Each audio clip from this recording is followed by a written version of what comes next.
사랑하셔서 가장 낮은 모습으로 이 땅 가운데 오셔야만 했던 그 주님을 우리가 기억하며 찬양했으면 좋겠습니다. 주님, 이 시간 우리의 마음도 그렇게 낮아지게 하시고 우리의 삶의 행실을 돌아보는 귀한 주일 되게 하옵소서. 우리 다 자리에서 일어나셔서 찬양하며 예배 자리로 나가겠습니다. 고개 들어 주를 맞이해 엎드리어 경배하며 찬양.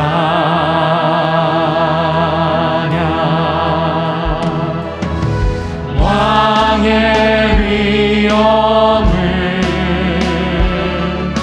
신령과 진정한 찬양으로 영광 돌려 하나님. 우리의 마음을 정돈하여 다시 한번 목소리로 고개 들어 고개 들어 주를 맞이해 엎드리어 경배하며 찬 주님께 영광. 왕의 위엄을 신령과 진정한 찬양으로 영광 돌려 만왕의 왕께 만왕의 왕께 만왕의 왕께. 오늘의 예배 가운데 우리와 함께 하시는 주님 찬양합니다.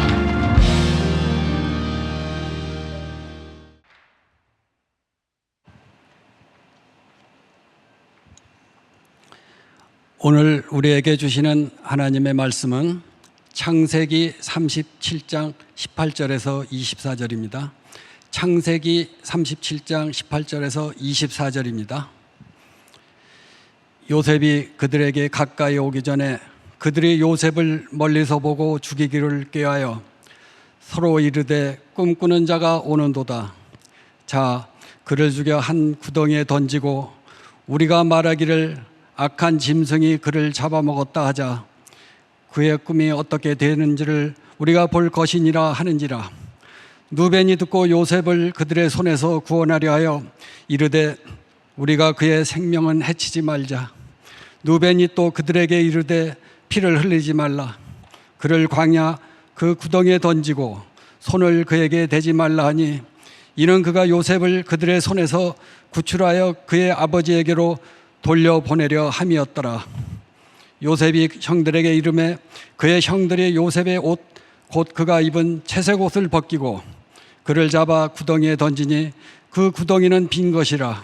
그 속에 물이 없었더라. 이는 살아계신 하나님의 말씀입니다. 아멘.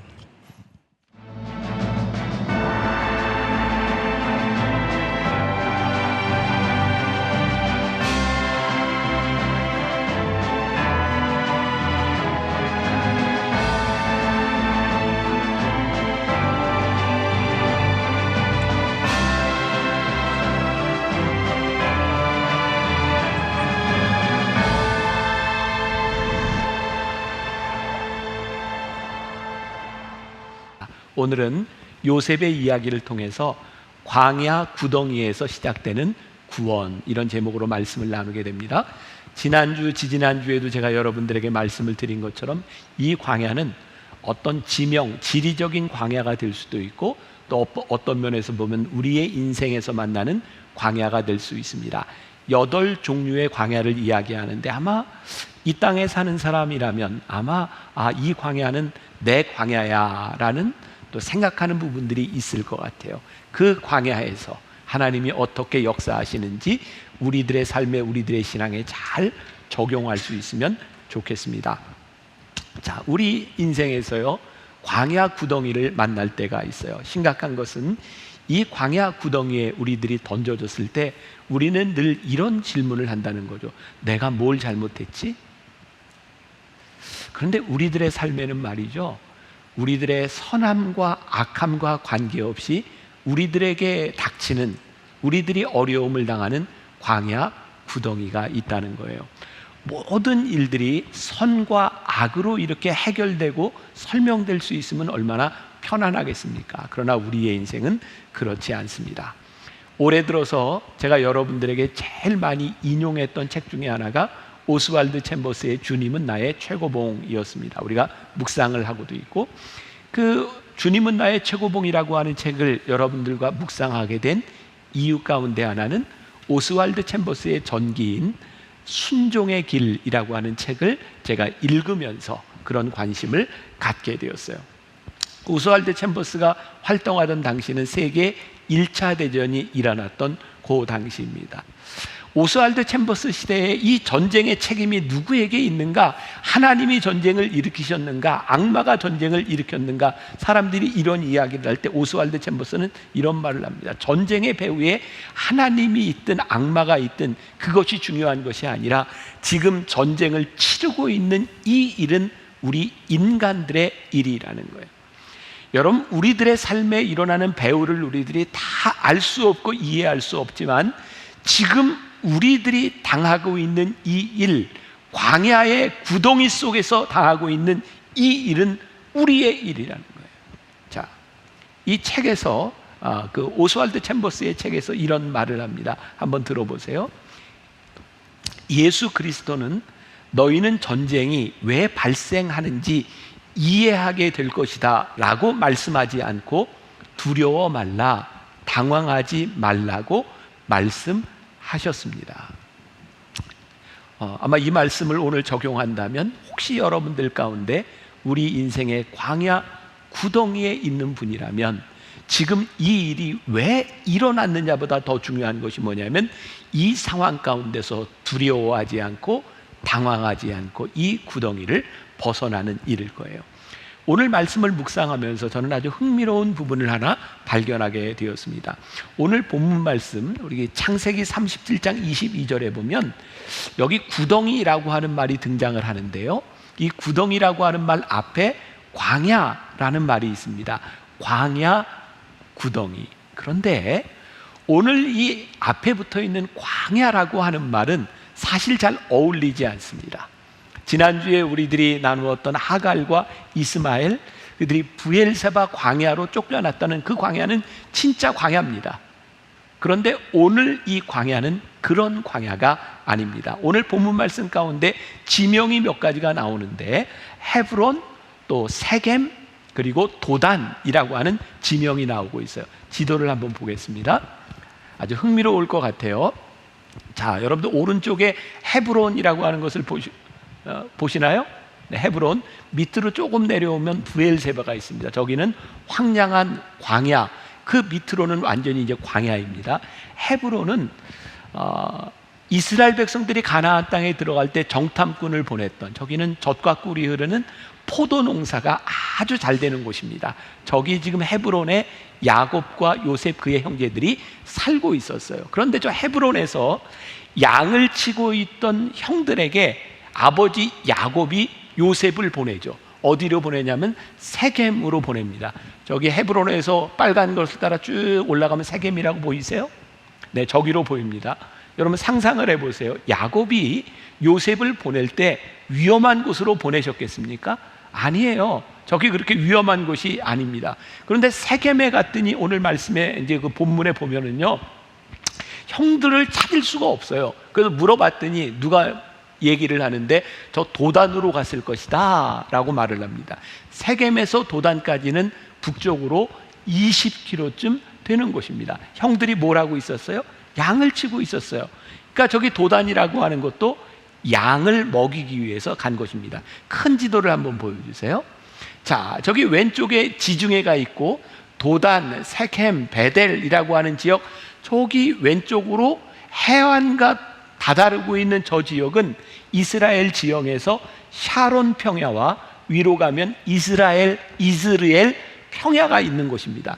저 도단이라고 하는 것은 이스라엘 평야가 끝나는 지점에 있어요. 자, 저 지역이 광야하고는 조금 관계가 먼 지역입니다. 적어도 농사를 지을 수 있는 풍요로운 땅은 아니라 할지라도 양을 칠 수 있는 목초지가 있는 땅이 저곳입니다. 그러니 저것은 단순히 지리적인 광야를 이야기하는 것이 아니라 구덩이, 요셉이 난처한 일에 처하게 된 광야와 같은 구덩이, 즉 인생의 광야, 어두운 구덩이를 이야기하고 있는 거예요. 그러니까 우리들의 삶에는요, 진짜 지리적으로 광야와 같은, 환경적으로 광야와 같은 상황만을 맞이하는 것이 아니라 우리 인생의 어두운 구덩이 속에 우리들이 처할 때도 있어요. 그러니까 오늘 말씀을 듣는 사람 가운데, 그래, 내가 지금 인생의 광야 구덩이에 있구나 라고 생각하는 분도 분명히 있을 거예요. 근데 여기에서 중요한 것은 그 광야 구덩이에 요셉이 던져졌다는 거예요. 수동태로 돼 있죠. 던져졌어요. 그의 의사와는 전혀 관계없이 던져진 그곳에서 요셉이 당하는 일인 거죠. 자, 또 적용을 한다면 지금 이 인생의 광야 구덩이가 우리의 의사와는 전혀 관계없이 누군가에 의해서, 누구 때문에 우리들이 인생의 광야 가운데, 광야 구덩이에 던져질 수 있다는 말이에요. 자, 오늘 요셉의 이야기를 보면서 우리들이 오해하는 것이 있습니다. 우리는 요셉 하면 뭐가 생각나나요? 요셉이 노예로 팔려갔다 애굽 땅에서 뭐가 돼요? 총리가 되었다. 아마 우리 어렸을 때 교회 학교 선생님들을 통해서 제일 많이 들었던 이야기 가운데 하나가 요셉이 노예로 있었지만 하나님이 그를 총리로 삼으셨다라고 하는 것을 우리들이 많이 들었어요. 그런데 이 성경을 이렇게 쭉 읽다 보면 요셉은 한 번도 총리가 되기 위하여 노력한 적이 없어요.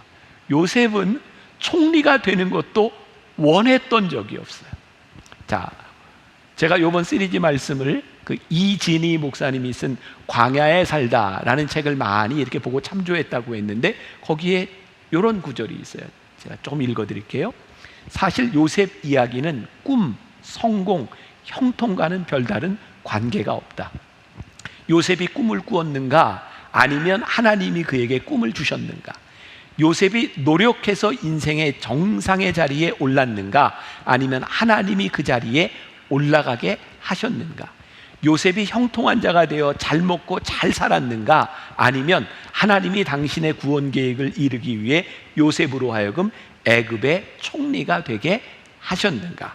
자, 오늘 본문 창세기 37장 18절부터 20절 말씀을 우리가 다시 한번 보겠습니다. 자, 같이 읽습니다. 자, 시작. 요셉이 그들에게 가까이 오기 전에 그들이 요셉을 멀리서 보고 죽이기를 꾀하여 서로 이르되 꿈꾸는 자가 오는도다. 자, 그를 죽여 한 구덩이에 던지고 우리가 말하기를 악한 짐승이 그를 잡아먹었다 하자. 그의 꿈이 어떻게 되는지를 우리가 볼 것이니라 하는지라. 자, 지금 일이 진행되고 있는데 요셉의 의지와는 전혀 무관하게 지금 일이 진행되고 있어요. 요셉의 형들은 꿈꾸는 요셉이 미웠어요. 그래서 요셉의 꿈이 얼마나 허망한가, 허황된 것인가를 보여주기 위해서 그를 죽이려고 하죠. 그래서 구덩이에 던져 넣었지만 다행히 그의 장형, 큰형 루벤이 만류하고 그리고 요셉의 목숨을 빼앗지는 않습니다. 그런데 요셉은 그 광야 구덩이에서 건져내져서 진짜 광야로 들어갑니다. 어떻게? 애굽 땅에 노예로 팔려가게 된 것이죠. 요셉은 아버지와 함께 살았으면 채색 옷을 입고 노예를 부리는 삶을 살 사람이었습니다. 그런데 노예가 되어버린 거예요. 그는 인생의 광야 구덩이로 들어갔고, 중요한 것은 이제 노예가 되는 순간 그를 자기 자신이 구할 수는 없는 신세가 되었다는 거죠. 그리고 우리가 잘 아는 것처럼 그가 애굽에 노예로 팔려갔을 때 그가 주인 보디발의 집에서 잘했어요. 그래서 보디발 장군의 인정을 받고 전체 집안 사물을 다 감당하는 일을 하게 되죠. 그런데 거기서 보디발의 아내가 요셉을 유혹해요. 돌아가신 김우영 목사님은 요 부분을 아주 실감나게 잘 설명을 해주셨었는데 어떻게 얘기했냐면 그 보디발의 아내가 요셉씨 하면서 이렇게 유혹을 했다고. 유혹을 했어요. 그런데 요셉이 그 유혹 가운데서 하나님 앞에 죄를 짓지 않으려고 유혹을 뿌리치죠. 여러분, 그 유대 랍비들 전승에 의하면 이 부분을 이렇게 설명하고 있는데, 요셉이 그 유혹을 뿌리치고 옷을 벗어놓고 나갔는데 그 보디발의 아내가 자존심이 상했어요. 화가 났어요. 그래서 요셉이 나를 겁탈하려고 했다. 근데 보디발 장군이 와서 그 옷을 보니까 옷이 뒤에가 찢겨져 있는 거예요. 그래서 보디발 장군은 그걸 보자마자 알았다는 거죠. 만일 요셉이 겁탈하려고 했다면 옷을 앞부분부터 찢었을 텐데 뒤가 찢겨졌다고 하는 이야기는 그의 아내가 도망가는 요셉을 잡았구나. 그런데 그것을 알매도 불구하고 너무 창피스럽고 수치스러운 일이었기 때문에 요셉을 옥에 가뒀다라고 되어 있어요. 자, 노예로 팔려간 것만도 진짜 인생의 그 광야 구덩이에 들어간 일인데, 하나님 앞에 득죄하지 않으려고 유혹을 뿌리쳤을 때 요셉은 또 다른 광야로 들어가게 돼요. 근데 참 신기하죠? 하나님이 광야 구덩이로 들어갈 때마다 요셉을 구해주세요. 또 구해주세요. 우리가 깨닫게 되는 게 있죠. 요셉이 광야 구덩이에 들어갔지만 그의 삶에는 하나님의 인도하심이 있었구나라는 것을 깨닫게 되죠. 자, 또 여러분들이 내년도에 저와 함께 성경을 정독하면서 성경 통독을 하면 앞으로 신앙생활하면서 이 설교를 들을 때 참 유익하겠다라는 생각이 들어요. 창세기에 나오는 요셉의 이야기는 창세기 37장부터 나와요. 어디까지 나오냐면 창세기 마지막에 50장까지. 그러니까 37장부터 50장까지니까 거의 14장에 걸쳐서 요셉의 이야기가 나오고 있는 거예요. 족장들의 얘기, 창세기 12장부터 아브라함, 그의 아들 이삭, 그의 아들 야곱, 또 요셉. 네. 아는데 얘기를 안 하는 거죠. 코로나 때문에 침튈까봐. 네. 이렇게 이야기들이 쭉 진행이 되고 14장에 걸쳐서요. 그런데 요셉이 이 총리가 되고 난 다음의 이야기가요, 거의 9장에 걸쳐서 있어요. 자, 우리는 요셉하면 총리의 이야기에서 끝나요. 왜냐하면 우리는 요셉이 총리가 된 성공 스토리에 관심이 있기 때문이죠. 그런데 진짜 성경을 보니까 요셉이 총리가 된 다음 9장에 걸쳐서 이야기가 나오고 있다고 하는 것은 요셉에 대한 말씀의 주제가 총리가 아니라 하나님께서 요셉을 총리로 삼으셔서 어떻게 구원 사역을 펼쳐가시고 있는가, 하나님의 계획에 대한 이야기가 요셉의 이야기의 초점이라는 것이죠. 우리가 요셉의 이야기를 오해하고 있는 것은 우리가 너무나 하나님을 믿으면서 우리의 신앙 가운데서 성공에 초점을 맞추고 있지 하나님의 뜻이 무엇인지를 별로 보려고 하지 않는다는 것이에요. 요셉의 이야기를 보면서 우리 꿈의 성취가 아니라 하나님의 언약의 성취를 볼 수 있을 때 우리들이 성경을 올바로 이해하게 되는 것입니다. 요셉은 자신의 노력으로 총리가 된 것이 아니라 하나님이 계획을 이루시기 위해서 요셉을 총리의 자리에 옮겨 놓으셨어요. 요셉은 그의 노력으로 성공한 사람이 아니라 하나님의 뜻 가운데 그는 성공하도록 되어 있는 사람이었어요. 그의 삶 속에 계속해서 형통이라고 하는 말이 등장하죠. 요셉에게는 형통이라는 말이 수식어처럼 따라다니고 있어요. 그런데 아무리 봐도 이 형통이라고 하는 말은 우리가 생각하는 성공하고는 조금 거리가 멀어요. 세상은 형통을 어떻게 이해하죠? 강도 없고 산도 없고 아무 문제가 없는 것을 형통이라고 생각하는데, 성경은 형통을 뭐라고 이야기하냐면 구덩이도 넘고 유혹도 이기고 감옥도 살아내는 것을 형통이라고 말씀하고 있는 거예요. 오늘 우리가 성경적으로 형통을 잘 이해하는 것도 굉장히 중요한 일이고요. 자, 오늘 말씀의 제목이 뭐냐면 광야 구덩이에서 시작되는 구원이에요. 자, 요셉의 이야기 가운데 그의 광야 구덩이에서 어떻게 잘 되고 있는지를 창세기 50장 20절, 아마 요셉 이야기의 주제 결론일 것 같아요. 창세기 50장 20절 말씀 우리 같이 보겠습니다. 50장 20절 같이 봅니다. 시작. 당신들은 나를 해하려 하였으나 하나님은 그것을 선으로 바꾸사 오늘과 같이 많은 백성의 생명을 구원하게 하시려 하셨나니. 요셉의 삶이 평탄하지 않았고 광야 구덩이를 만나게 된 일이 우연한 일이 아니라 하나님께서 이스라엘 백성을 구원하시기 위하여 요셉을 광야의 구덩이로 인도하셨다는 말씀이에요. 제가 개인적으로 굉장히 좋아하는 말씀 로마서 8장 28절, 롬8 28, 이 말씀을 보고 읽을까요? 같이 외워볼까요? 네, 같이 볼게요. 네, 자, 같이 한번 보겠습니다. 시작. 우리가 알거니와 하나님을 사랑하는 자 곧 그의 뜻대로 부르심을 입은 자들에게는 모든 것이 합력하여 선을 이루느니라. 그러면서 이런 생각을 했어요. 우리가 흔히 쓰는 말 중에 만사형통이라고 하는 말을 쓰는데 요 말보다는 성경적으로 만사협통이라는 말이 좋겠다. 광야 구덩이 속에서 구원의 역사가 시작된 것은 광야의 시절을 지나고 나서야 환하게 보이는 거예요. 그 광야 구덩이 가운데는 보이지 않아요. 그런데요, 하나님이 이 일을 통하여 합력하여 선을 이루고 계시는구나, 그 광야를 지나면서 보게 되는 거예요. 아마 여기 있는 여러분들 가운데서 요셉과 같이 파란만장한 삶을 겪을 사람이 얼마나 될까요? 그러나 분명한 것은 우리의 인생에 광야 구덩이가 있다는 거예요. 오늘 말씀을 우리들이 들으면서 광야 구덩이에서 시작되는 구원에 대한 말씀을 들으면서 우리들이 가져야 되는 것은 광야 구덩이 속에서 믿음의 눈, 믿음의 센스가 필요하다는 거예요. 하나님께서 이 일을 통하여 어떻게 합력하여 선을 이루실지 우리들의 삶의 이 간증이 필요하다는 거예요. 그래서 광야 구덩이를 만날 때 거기서 절망하는 것이 아니라 하나님을 사랑하는 자 곧 그 뜻대로 부르심을 입은 자들에게는 합력하여 선을 이루게 하신다고 하는 믿음의 기대를 가지고 우리의 인생을 보아야 되는 거죠.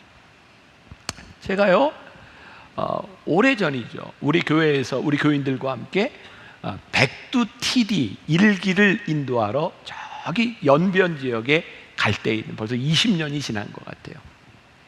그때 같이 갔던 사람들이 꽤 많은데 그때 그 봉사하러 팀 멤버로 100명 정도가 갔으니까, 그리고 그 준비를 하는데 돈이 한 1억 가까이 들었어요. 그러니까 굉장히 저희들이 열심히 준비해서 1월 달에 백두TD 일기를 하기 위해서 연변으로 가기 위해서 우리 교회에 다 모였습니다. 버스를 타고 공항으로 가려고.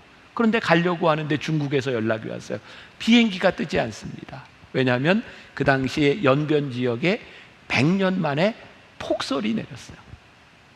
그런데 저희 팀들은 별로 걱정이 안 됐어요. 이거 우리가 뭐 놀러 가는 것도 아니고 하나님이 일 하러 가는데 하나님이 알아서 하시겠지 뭐. 근데 진짜로 조금 있다가 비행기가 뜬다는 연락이 왔어요. 저희가 이제 장춘으로 가게 된 거예요. 장춘에 갔는데 거기에서 비행기를 타고 연변으로 가야 되는데 문제는 철도도 도로도 비행기도 완전히 올 스톱이 됐어요. 그제서야 걱정이 되기 시작. 큰일 났다. 이제 하루 이틀만 지나면 이거 아무것도 못하고, 저희가 연변 지역에 중국 공산당 간부 별장을 빌렸었거든요. 이왕이면 호랑이굴이 안전하다. 그래서 뭐 그렇게 준비하고 있었는데 아무것도 할 수 없는 상황이 된 거예요. 그래서 진짜 그때 열심히 기도하기 시작했어요. 하나님 도와주세요. 그래서 호텔에서 통성 기도를 하고 이러는데 연락이 왔어요. 눈을 다 치워서 비행기 항공 길이 열렸다. 그래서 우리가 공항에 간 거예요. 근데 거기 있는 목사님이 와서 우리를 안내해서 중국 공산당 간부 별장으로 쫙 가는데 그 눈길에 얼마나 힘들게 갔는지 몰라요. 근데 버스 안에서요, 그 목사님이 이야기하는 거예요. 사실 지금까지 이 영성훈련을 하려고 연변에서 정말 많은 시도를 했지만 모든 팀들이 와서 다 공안에 들켜서 다 실패했다는 거예요. 그러면서 하는 이야기가 100년 만에 폭설이 와서 지금 이 연변 시내를 가로질러 가는데 공안이 한 명도 안 나왔다는 거예요. 아니, 그런 얘기를 미리 했으면 우리가 안 오지, 안 왔을 텐데 세상에. 그래서 100년 만에 폭설이 와서 공안이 한 명도 안 나와서 거기에서 무사히 TD를 마치고, 그리고 몇 년 동안 계속 그 백두 TD를 하게 됐어요. 제가 이 간증을 교인들과 함께 참 많이 나눴어요. 100년 만에 폭설이라고 하는 것이 우리를 구덩이 속에 넣었는데, 그것 때문에 우리는 못하리라고 생각했는데, 그 구덩이를 통해서 하나님께서 모든 공안들을 다 숨어 있게 하시고, 아니 길거리로 나오지 못하게 하시고, 하나님께서 이 일을 이루셨어. 그러니까 우리가 영성 훈련을 할 수 있었던 그 이유 가운데 하나는, 우리가 광야 구덩이를 만나지 않았다라면 절대로 일어날 수 없는 일들이 일어났다는 거예요. 우리의 인생에 이런 간증들이 있어요. 요셉을 통해 보니까 형이 그를 죽이려 했을 때, 그를 웅덩이에 섰거나 노예로 팔아버릴 때, 하나님께 범죄하지 않으려고 무고하게 감옥에 갇혔을 때, 그리고 한없이 감옥에서 긴 시간을 지나야 했을 때, 하나님께서는 이 시간들을 정말 드라마처럼 연결시키셔서 하나님께서 요셉을 총리로 세우시고 이스라엘 백성들을 구원하는 일을 행하셨다는, 놀랍고 확실한 정의를 하나 내리게 되는데, 세상에서 말하는 형통은 내가 원하는 것이 이루어질 때 야 형통했다라고 이야기하지만, 우리 신앙인의 형통함은 하나님의 뜻이 나를 통해 이루어질 때 우리가 형통했습니다 라고 고백할 수 있는. 자, 다시 창세기 50장 20절. 당신들은 나를 헤아려 하였으나 하나님은 그것을 선으로 바꾸사 오늘과 같이 많은 백성의 생명을 구원하게 하시려 하셨나니. 순간순간 광야 구덩이를 만날 때마다 인생이 막히는 줄 알았는데 기가 막히게 통하게 하셨어요. 막다른 길인 줄 알았는데 하나님께 통하는 길이 되어 있었던 것이죠. 선으로 바꾸사라고 하는 말에 주목해 봅시다. 우리가 생각하는 선은 무엇일까요? 성공을 향해 가는 것이죠. 근데 하나님께서 말씀하시는 선은 무엇이냐면, 하나님의 뜻을 이루어 가시는 것을 선이라고 말씀하고 있어요. 자, 우리는 성경에서 믿음의 사람들을 봅니다. 아브라함, 이삭, 야곱, 요셉, 또 우리 많은 사람들이 있어요. 야, 나도 저런 사람처럼 되면 좋겠다. 그런데 우리는 그 사람들이 살아왔던 삶을 살아가기는 별로 원하지 않는 것 같아요. 그들의 삶이 그렇게 쉽지 않았어요. 모두가 광야 구덩이를 지나간 사람이었어요. 그런데 그 안에서 형통함을 경험했던 사람들이죠. 저는 로마서 8장 28절 말씀을 굉장히 좋아하는데, 그 뒤에 있는 로마서 8장 32절부터 35절까지의 말씀은 더 좋아요. 자, 32절에 이런 말씀이 있어요. 자기 아들을 아끼지 아니하시고 모든 사람을 위하여 내주시니가 어찌 그 아들과 함께 모든 것을 우리에게 주시지 아니하겠느냐. 35절, 누가 우리를 그리스도의 사랑에서 끊으리요? 환난이나 곤고나 박해나 기근이나 적신이나 위험이나 칼이랴. 하나님이 우리를 얼마나 사랑하시는지 그 아들을 아낌없이 우리들에게 주신 분인데, 그 하나님의 사랑에서 누구도 우리를 끊을 수 없다. 환난이나 곤고나 박해나 기근이나 적신이나 위험이나 칼이 우리들에게 다가올 때 그 사랑에서 우리를 끊을 수 없다. 말씀을 통해 우리들이 보는 하나님의 은혜와 사랑이 무엇이에요? 우리에게 항상 성공이나 문제가 없이 잘 되는 풍요를 주시는 것이 아니라, 그 어떤 고난 가운데서도 우리를 지켜주시고 우리와 함께 하시며 광야 구덩이 속에서 우리를 이끌어 주시는, 합력하여 선을 이루게 하시는 하나님을 우리들이 보게 됩니다. 여러분, 히브리서 11장을 우리들이 믿음장이라고 합니다. 여러분들 오늘 꼭 가셔서 히브리서 11장을 보세요. 거기 믿음의 사람들에 대하여 어떻게 표현하고 있는가. 여러분, 이 믿음으로 이 사람은, 근데 거기에 세상적인 복과 축복이 있는 것이 아니에요. 믿음으로 이 세상에서 약속을 받지 못했으나 믿음으로 그들은 하나님의 것을 바라본 사람이었다라고 말하고 있어요. 여러분들, 이 믿음장에서 요셉에 대하여 그가 믿음으로 총리가 되었다는 말이 없어요. 믿음으로 동행하는 사람이었지. 모세가 이스라엘 백성을 가지고 출애굽할 때, 믿음으로 출애굽할 때 믿음으로 홍해를 건넜다는 말이 없어요. 믿음으로 하나님과 동행했던 사람이라는 얘기예요. 믿음의 영웅들, 그들은 단순히 세상에 성공한 이야기들이 아니라 하나님의 은혜 가운데 광야 구덩이를 견디고 하나님과 동행하며 합력하여 선을 이루었던 사람들의 이야기예요. 오늘 말씀을 마감하려고 합니다. 참 좋은 이야기가 있어서, 이 광야를 살다라는 책에 나오는 이야기인데 그 이야기로 말씀을 마무리하려고 해요. 미국에 참 행복하게 인생을 사는 것처럼 보이는 할머니 한 분이 계셨대요. 그분에게는 아들이 셋이 있었는데 셋 다 젊은 나이에 세상을 떠났어요. 하나들은 25살에 교통사고로, 또 하나들은 29살에 백혈병으로, 또 하나들은 35세에 골목에서 총에 맞아 죽었어요.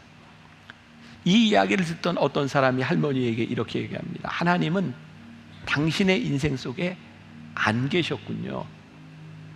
그러자 할머니가 이렇게 이야기합니다. 하나님이 내 삶 속에 계시지 않았다면 내가 그런 일들을 겪고 어떻게 지금까지 살 수 있었겠습니까?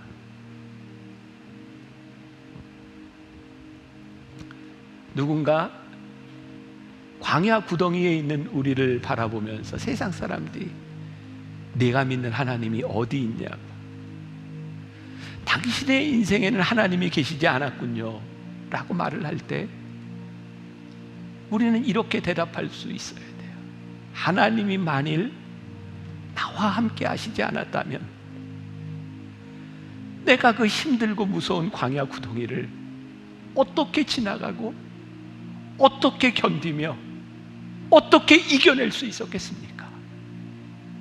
하나님이 내 인생에 계시지 않았다면 지금 합력하여 선을 이루시는 하나님의 놀라운 역사를 내가 어떻게 간증할 수 있었겠습니까? 여기 있는 우리들 모두는 우리의 인생의 광야 구덩이를 만나게 될 것이고, 아니 지금 광야 구덩이에 있는 사람도 있을 것입니다. 그런데 분명한 것은 광야 구덩이에서 시작되는 구원, 광야 구덩이에서부터 우리를 인도하시는 하나님의 은혜와 하나님의 축복과 형통하심이 우리들에게 있다는 거예요. 요셉이 광야 구덩이를 만날 때마다 그가 하나님 앞에서 형통했음을 고백하고 그의 인생의 수식어처럼 따라다니는 형통함이 있었던 것처럼, 오늘 하나님께 예배하고 말씀을 듣는 여러분들의 삶 가운데 그 형통함이 우리들의 수식어가 되고, 그 형통함이 여러분들의 광야 구덩이 가운데서 고백되기를 주님의 이름으로 간절히 축원합니다. 우리 같이 광야를 지나며 우리 찬양할 때, 이 찬양 가운데 여러분들의 믿음이 고백이 있었으면 좋겠고, 또 찬양할 때 하나님 앞에 깊은 기도를 하기를 원하는 분들은 기도하며 또 찬양하며 함께하면 좋겠습니다. 광야를 지나며.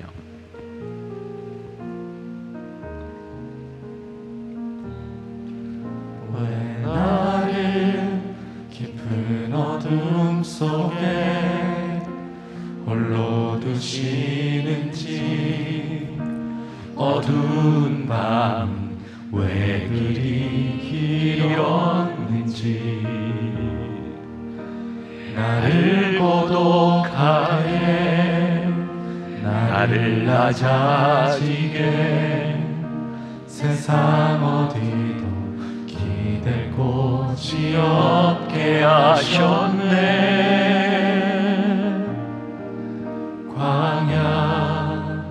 광야에 서 있네. 우리 사랑하는 성도들 가운데 광야 구덩이를 지나는 광야의 구덩이 한가운데서 하나님을 바라볼 수밖에 없는 그 성도들이 있습니다. 나를 붙잡아 주시기 아니면 하나님의 의로운 오른손으로 나를 붙잡아 주시기 아니면 내가 설 수 없는 인생의 광야를 지나가고 있는 사람들이 있습니다. 세상 너의 인생 가운데 하나님이 어디 있었느냐? 광야 구덩이에 있는 우리들을 향하여 조롱할지 주님, 우리는 믿음으로 고백합니다. 주께서 나를 사용하시려 나를 더 정결케 하시려 나를 택하여 보내신 그곳 광야 성령이 내 영을 다시 태어나게 하는 곳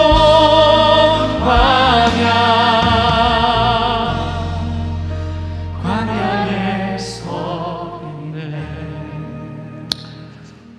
지금은 우리 주 예수 그리스도의 은혜와 하나님 아버지의 무한하신 사랑과 성령의 인도하심이 담대하게 믿음을 가지고 광야 구덩이 속으로, 그리고 그 속에서 함께 하실 하나님의 은혜를 기대하며 나가는 당신의 사랑하는 모든 백성들 위해 지금부터 영원까지 함께 하시기를 간절히 축원하옵나이다.